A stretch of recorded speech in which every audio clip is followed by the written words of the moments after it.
어제 7차 촛불 집회에서 시민들은 대통령의 즉각 퇴진을 요구했습니다. 그리고 헌재의 빠른 심판을 촉구했는데요. 김만흠 한국정치아카데미 원장 그리고 서정욱 변호사와 함께 전국 상황 살펴봅니다. 안녕하세요. 안녕하십니까? 네, 안녕하세요. 어제는 날씨도 추웠고 이미 이제 탄핵 결의안이 통과가 됐기 때문에 좀 나오는 시민들이 적지 않을까 이런 예상이 많았는데 그래도 꽤 많은 인파들이 나왔어요. 그렇습니다. 어제 그런 상황에서 전국적으로 100만 명이 넘게 모였다는 것은 수가 굉장히 많이 모인 거죠. 물론 집회 주최 측은 이제부터 몇 명 모였느냐라는 수의 의미는 두지 않겠다라고 했었는데 그래도 뭐 수의 의미는 굉장히 중요하죠. 그 전날 바로 이제 국회에서 234명이라는 압도적인 찬성으로 가결된 탄핵을 확인 축하하는 자리이면서 또 한 번 박근혜 대통령이 즉각 퇴진을 요구하고 우리 사회의 적폐들도 같이 척결하자는 그런 청산의 요구도 같이 있었죠.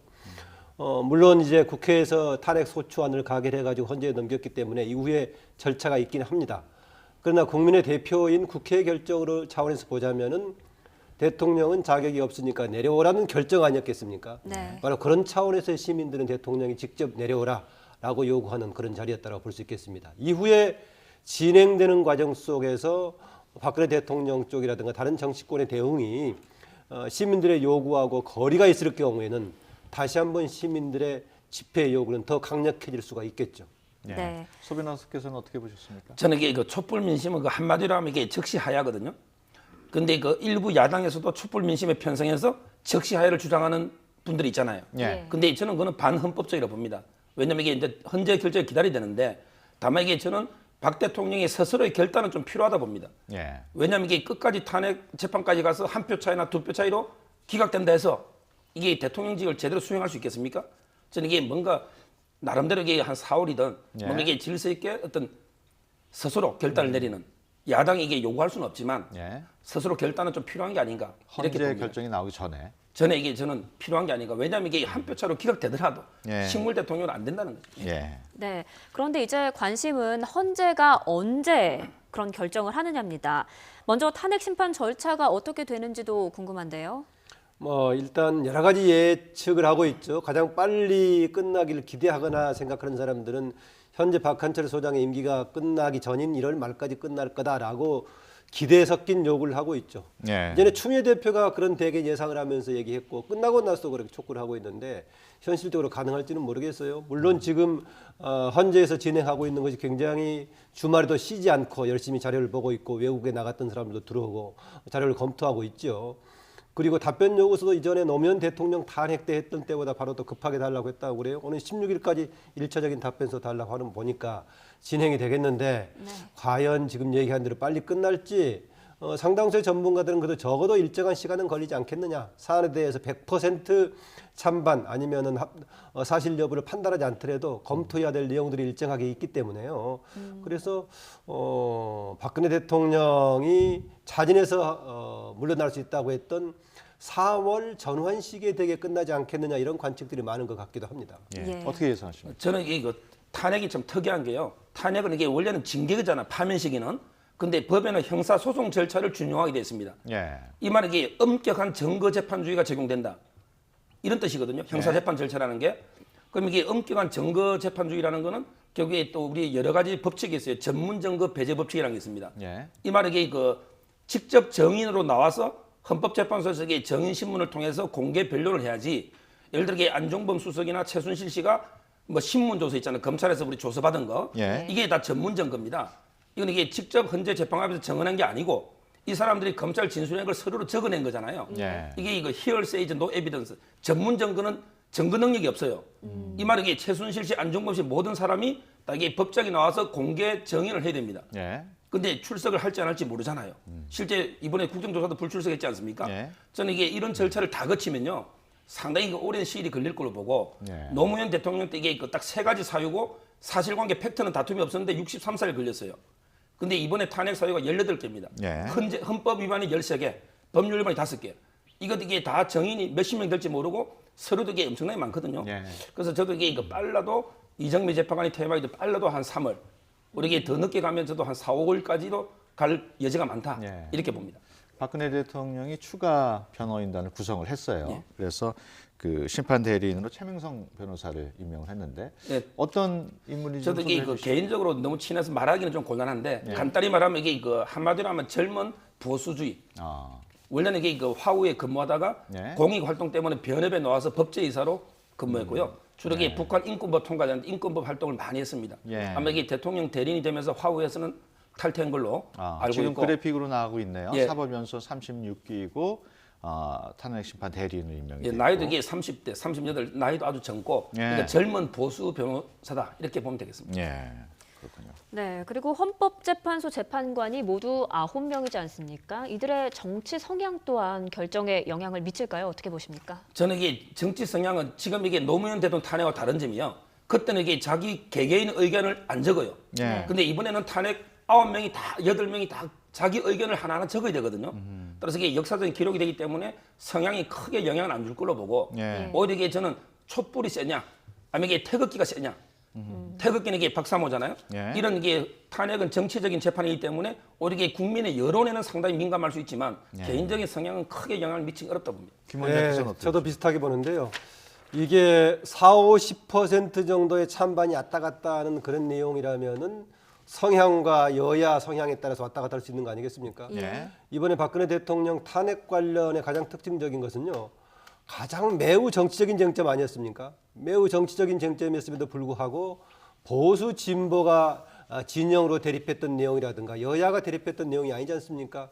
물론 새누리당 내부에서 탄핵 찬반을 두고 친박 비박 간의 논란이 있었습니다마는 80% 내외에 달하는 국민 여론조사에서의 찬성이라든가 78%에 달하는 국회에서의 찬성 등으로 보자면은 이게 여야 보수의 진보가 아니기 때문에 조금은 판단에 본인의 성향이 있을 수가 있지만은 워낙 국민적인 요구가 들어가 있어서 그게 결정적인 변수는 되지 않을 것이다 그렇게 봅니다. 예.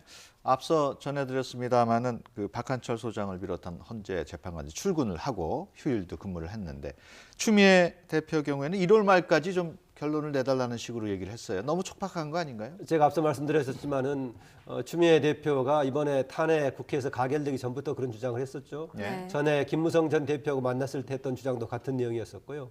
대부분의 사람들이 그런 결론은 쉽지 않을 거다라고 얘기하고 있습니다. 아무리 네. 서둘러서 한다고 하더라도요.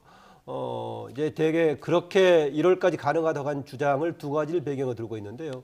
13개에서 8개 달하는 사안 중에서 그중에 어느 한두 개만 확실하다고 판단이 되면은 국회에서 했던 탄핵 결정을 타당하다고 인정할 만하니까 네. 나머지까지 굳이 다 검토할 필요가 있느냐 이런 뒷받침에다가 박한철 소장의 임기가 끝나기 전에 빨리 마칠 수 있도록 서두르면 되지 않겠느냐 그런 건데요. 대부분의 사람들이 판단하기에는 그거는 좀 가능하지 않을 시일 같다 이렇게 보는 것 같습니다. 예. 네, 지금 말씀하신 것처럼 박한철 소장의 임기가 내년 1월이면 끝나고요. 이정미 재판관의 임기가 내년 3월에 끝납니다. 임기가 이렇게 끝나면 헌법재판소의 탄핵 심판 진행에 차질이 좀 있지 않을지도 걱정이거든요. 뭐 정적수 구성하는데 차질이 생길 수도 있겠죠. 일단 판단은 맡기는데 7명 이상 모여야 되고요. 그다음에 결정하는데 6명 이상이 돼야 되니까 어려움이 있겠는데요. 대신 이제 그 황교안 총리가 대통령 직무 대행하는 체제에서 헌재 소장이라든가 나머지 헌재 재판관을 과연 임명할 수 있느냐 이런 문제가 제기되는데 모르겠습니다. 헌재 재판관의 경우에는 임명할 수도 있지 않겠느냐 이런 생각이 듭니다. 소수마다 다르니까요. 그런데 지금 우선 가장 먼저 그만두게 돼 있는 박한철 소장의 경우에는 대통령이 임명했던 케이스가 되겠고요. 그럼 황교안 총리 대행이 한다는 거고, 그다음에 3월 중순에 물러나게 돼 있는 이정미 재판관의 경우는 대법원장이 했던 케이스인데요.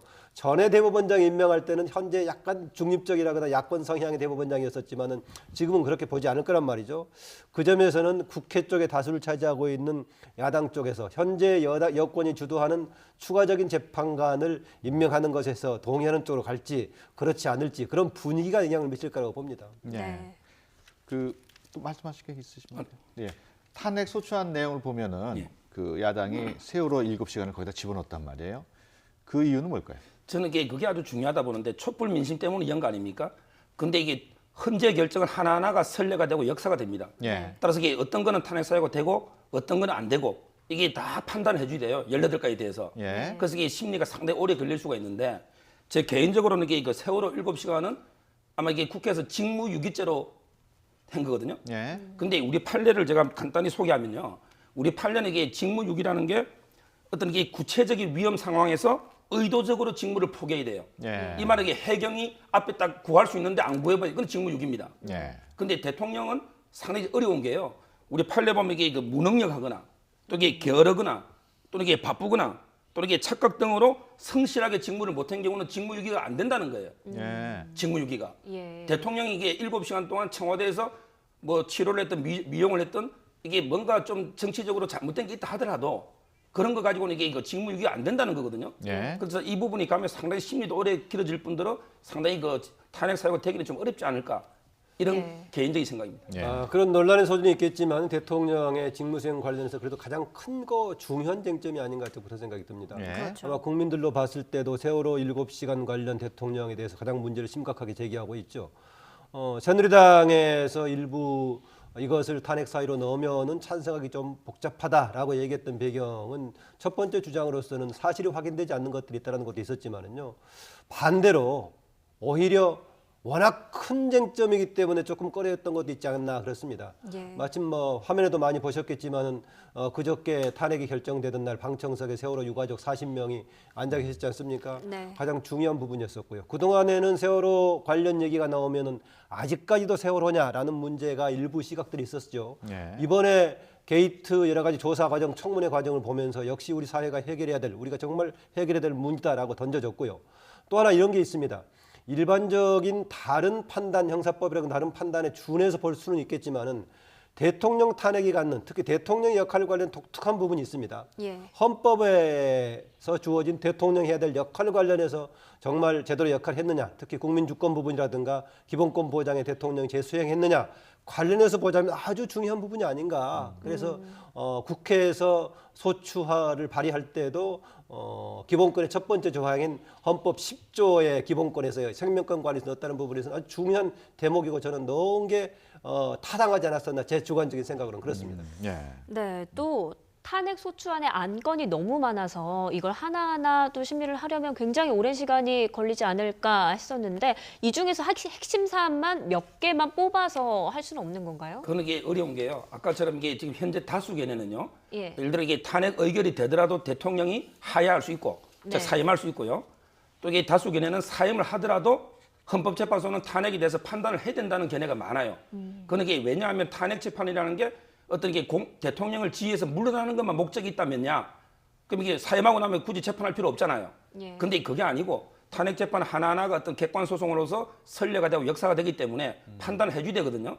따라서 이게 직권 남용이나 공무상 비밀 누설만 가지고도 대통령 탄핵할 수는 있어요.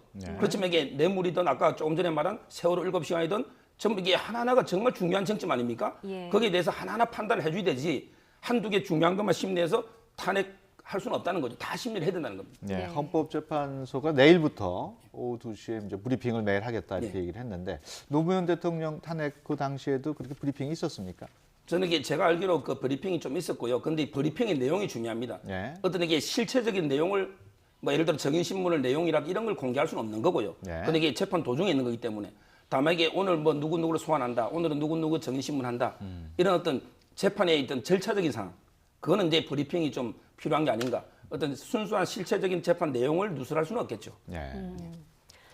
네, 그리고 탄핵 소추안이 이제 가결되면 벚꽃 대선을 해야 한다라는 말도 나오지 않습니까? 조기 대선 가능성도 굉장히 커졌죠. 벚꽃 대선은 봄철에 대선을 치를 수도 있다라는 얘기 되겠고요. 조기 대선은 뭐 다양하게 해석이 가능합니다. 원래 대통령의 임기 만료에 따른 내년에 12월에 선거가 아닌 그 이전에 선거하는 것을 조기 대선이라고 한다면은 조기 대선은 뭐 거의 확률이 크지 않습니까? 예. 헌재 결정을 봐야겠지만은 대통령이 자진해서 퇴진하든 헌재 결정이 탄핵이 되든 건 하게 되는데 시기에 따라서 얼마 정도 여유가 있겠는가라는 것은 좀 차이가 있습니다. 아마 조만간 뭐 한 며칠 지나고 나서부터는 이제 대통령 탄핵 이후에 관련된 정치 일정을 가지고 이런저런 주고받는 얘기가 나오게 될 겁니다. 그 내용 중에서는 개헌 문제를 포함한 내용이라든가 그동안의 적폐하고 관련된 제도적인 개선의 문제 이런 것도 등장하겠지만은 일정하게는 이미 이제 잠재적인 후보들 간에는 경쟁이 시작되기 때문에 예. 이미 조기 대선 분위기는 시작되지 않았나 그런 생각입니다. 지금 말씀하신 것처럼 대선 주자들이 굉장히 관심을 갖고 임할 텐데 지금 보면은 그 탄핵 이후 대선 후보에 대한 지지도 나온 게 있습니다. 그래픽을 한번 보시겠습니다. 지금 보면은 반기문 총장 또 문재인 전 대표 20%로 같은 수준으로 나오고 있고 이재명 시장이 괄목할 만한 성적으로 18% 나와 있습니다. 안철수 8%에 그치고요. 어떻게 보십니까? 저는 이게 그 옛날에 유영하 변호사가 왜 검찰 공수장에 대해서 한마디로 사상 누각이라는 말 썼잖아요. 예. 저는 이게 그거는 부적법한 말이지만 제가 지금 지지도는 저는 이게 그 신기루 사상 누각이라 봅니다. 예. 왜냐하면 이게 지금은 광장에서 정말 이게 사이다처럼 광장에서 큰 소리하고 일관되게 하면 지지율이 뜰 수가 있는데 예. 앞으로 이게 본격 대선 국민에 가면 정말 이게 그 도덕성 검증이든 정책 검증이든 철저한 이게 검증이 필요한 거 아닙니까? 저는 이게 항상 그렇습니다. 광장에서 정권을 끌어내릴 수는 있지만 광장에서 이게 정권을 창출할 수는 없잖아요. 예. 우리 옛날에도 이게 그 마루에서 천하를 얻을 수는 있어도 마루에서 천하를 다스릴 수는 없다는 말이 있거든요. 예. 앞으로 이게 저는 대선 국민에 가면 정말 철저한 정책 검증, 도덕성 검증이 필요하면 지금의 지지율이 상당히 바뀔 수 있다.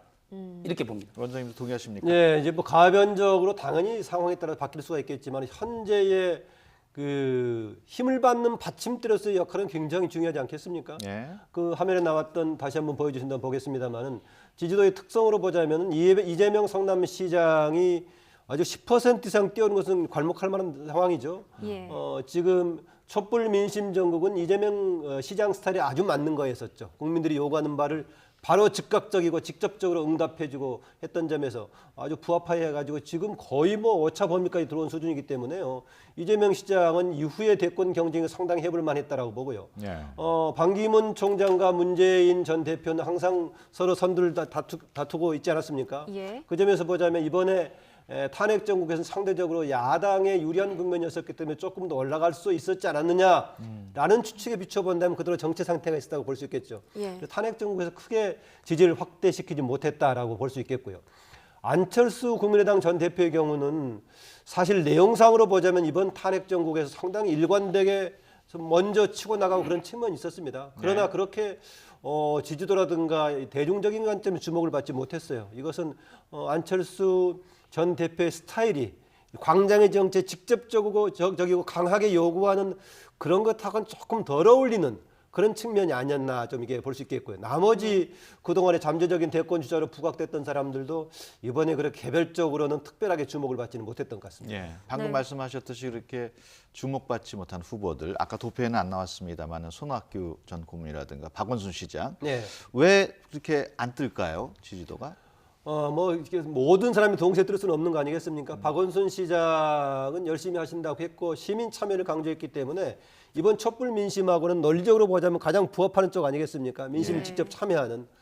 그래서 제가 마침 보니까 9일 날 YTN 국회 임시 스튜디오에 있을 때 그쪽에 가서 보니까 그 앞에서 박원순 시장 다시 이제 시민 참여를 국민 주권으로 이렇게 강조를 하던데요.